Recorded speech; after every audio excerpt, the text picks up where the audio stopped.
Magandang hapon po sa lahat. Yan sa mga kasama nating ambassadors, deputy scouters, sa mga landing pad, shoutout po. At magandang gabi sa ating lahat. At tayo po, pasyalan po natin yung mga nakatira po dito. Parang galit yung aso. Tao po! Parang nakakalimutan po tayo. At nagsasaing na sila. Yan tayo, magandang hapon po sa inyo. Nagsasaing na po sige tayo, magandang hapon po. Magandang hapon po sa inyo. Pasok na po ako. Ayan. Kumusta po kayo rito, Nay? Po na kahit paano nakakaraos. Yan, magandang hapon po sa inyo, Nay, Tay. Kumusta po kayo? Magandang hapon po naman. Ito po ang aming buhay na kahit paano nakakaraos. Nay, anong pangalan niyo, Nay? Josephine po. Nanay Josephine. Ilang taon na si Nanay Josephine? 64 na po, sir. 60. Ay, 65 na. 65 na. Ay, si Tatay. Tay, anong 70 pangalan, na. Tay? Dionisio. Dionisio. Dionisio. Ilang taon na? 71 na. 71 na. Kumusta naman po kayong mag-asawa dito sa inyong bahay? Ay, ayos naman po. Tahimik naman. Ilan pong anak ninyo? Ang anak ko po, sir, ay dalawa, parehong babae. Yung isa dyan yung nakatira sa kabila ay kaso ay nagtrabaho at yung asawa ay sumakabilang bahay. Ayun lang. May anak ko. May anak po. Dito na tumutuloy sa akin. Iwan ko nga sana naman. Ibig sabihin yung anak nyo ay nasa nung ngayon? Sa Nasa nagtatrabaho? Cavite po. Cavite.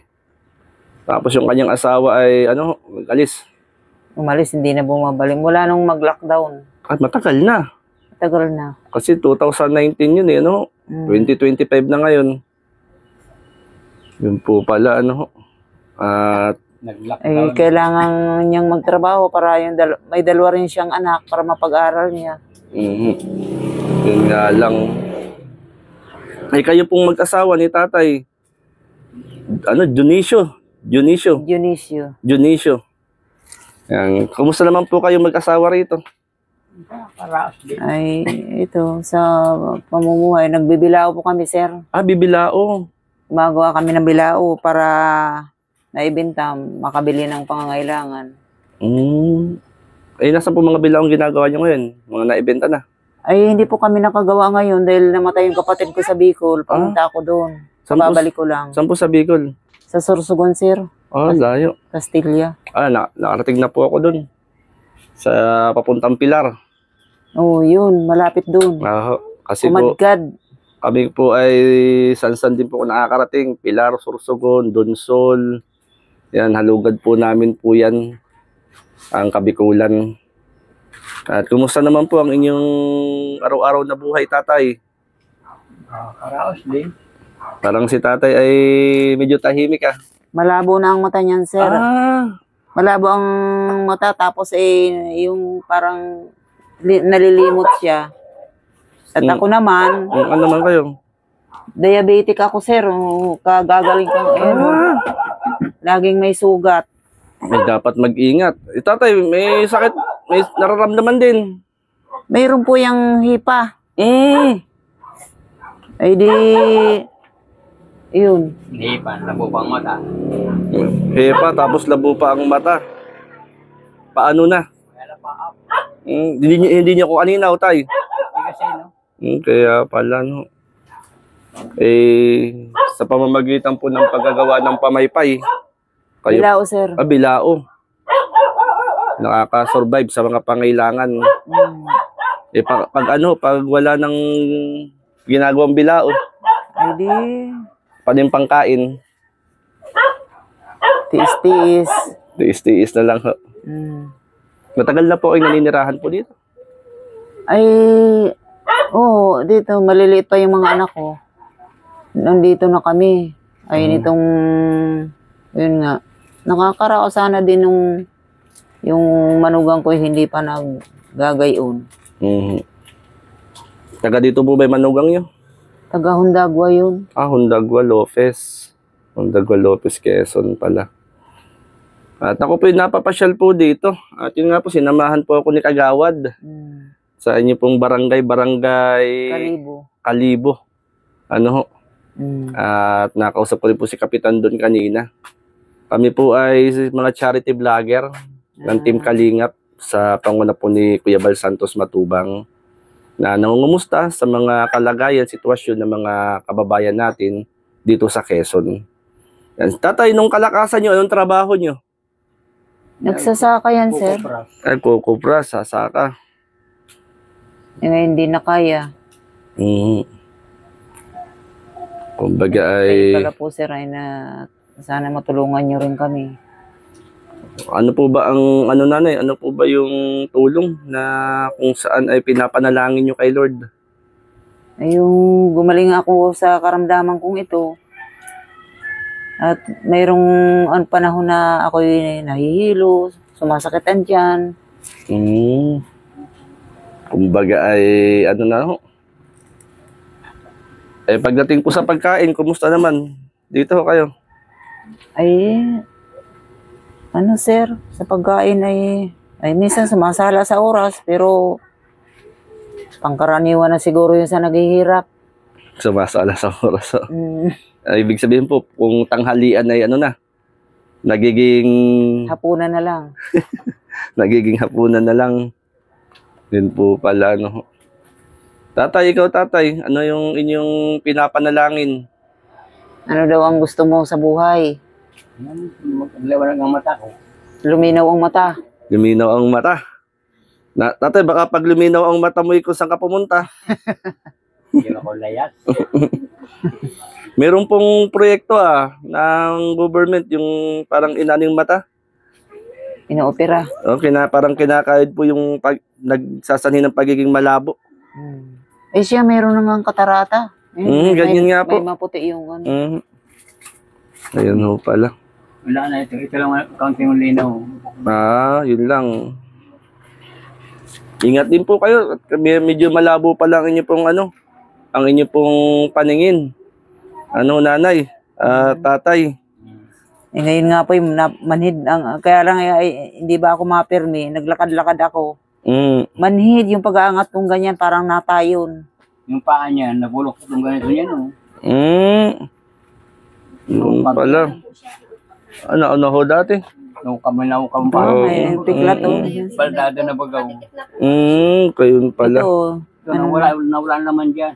Nabutas. Kumbagay dahil sa karamdaman.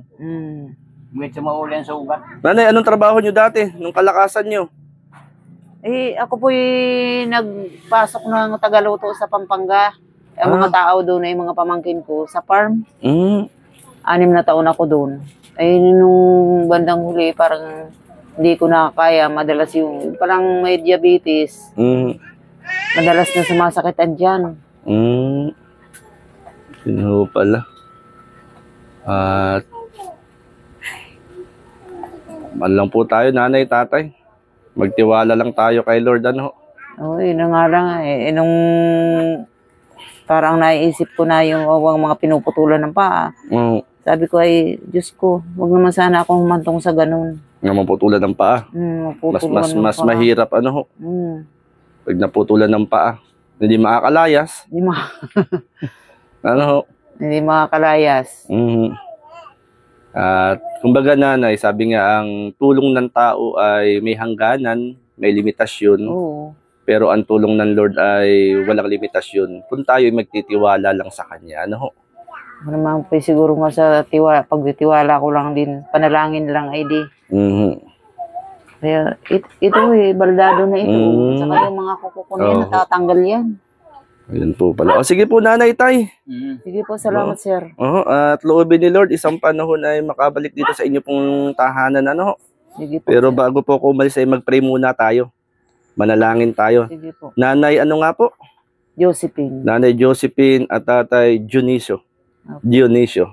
Yan. Panginoon, kami po ay nagpapakumbaba na lumalapit at dumudulog sa iyo sa hapong ito.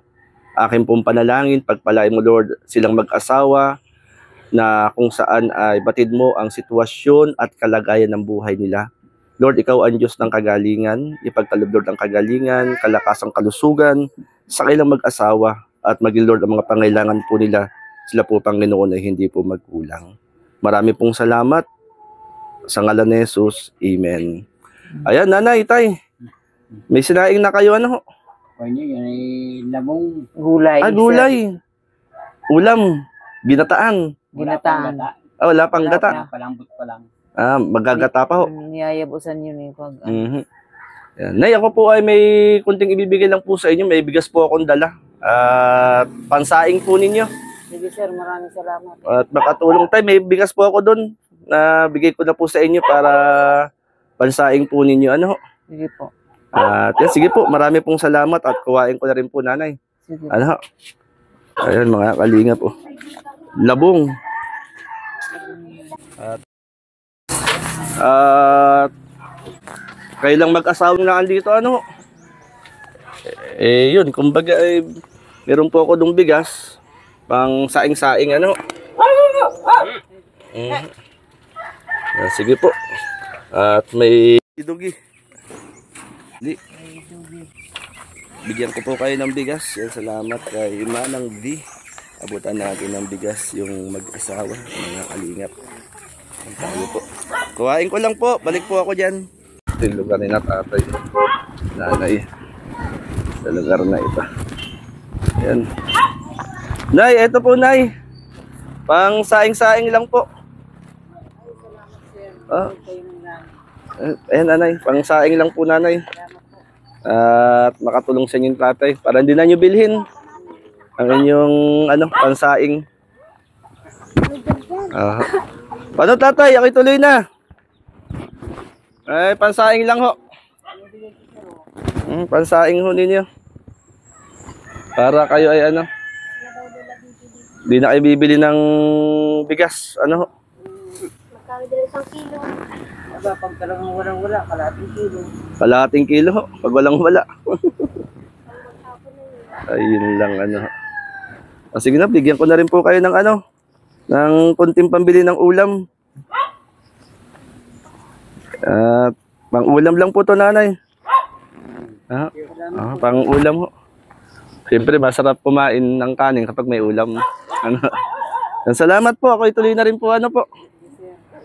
Kalingap, andito po tayo sa Barangay Marilag, Calawag, Quezon. Tayo po ay tuloy-tuloy sa ating po ginagawang paglingap, pag-scout mga kalingap.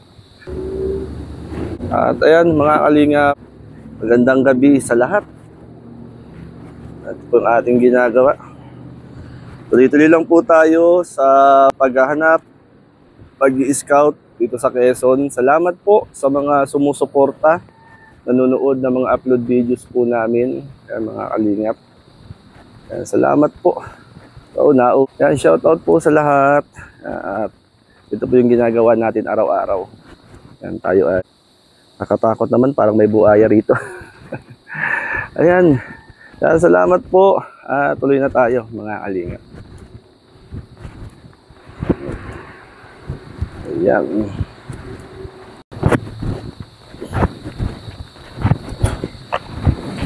Ay. Ito ang buhay ng isang charity vlogger. Naghahanap ng matatabangan at syempre maraming salamat sa mga tumutulong, sumusuporta, nag-share ng blessing. Maraming salamat po. Yan, salamat po and God bless. Mabuhay ang Team Kalingap.